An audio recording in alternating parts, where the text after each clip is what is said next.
Consultation prénatale pour Immaculée. Le centre familial Amani revendique une autre façon de soigner. Dans les autres établissements, je dirais que tout tourne autour de l'argent. Vous avez l'argent, je vous donne les soins. Et les soins que j'ai appris dans les manuels de médecine. Mais ici, à Amani, ce sont les soins alternatifs, des soins que je voudrais recevoir si j'étais à la place de la patiente. Le bébé arrivera fin mai. Soins gratuits et écoute, pour beaucoup de femmes de ce bidonville, c'est une première. Dans d'autres établissements, j'ai été jugée à cause de ma façon de m'habiller. Ils disaient que je sentais mauvais et ne me prêtaient aucune attention. Mais à Amani, personne ne m'a jugée, on s'est occupé de moi.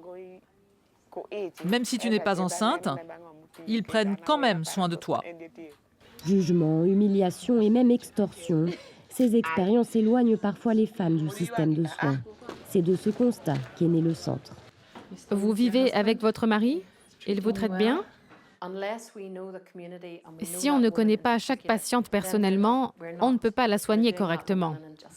Car les complications d'une grossesse varient d'une femme à l'autre. Les sages-femmes cultivent une relation de confiance avec les patientes qui viennent ici. Elles peuvent nous parler de leur situation.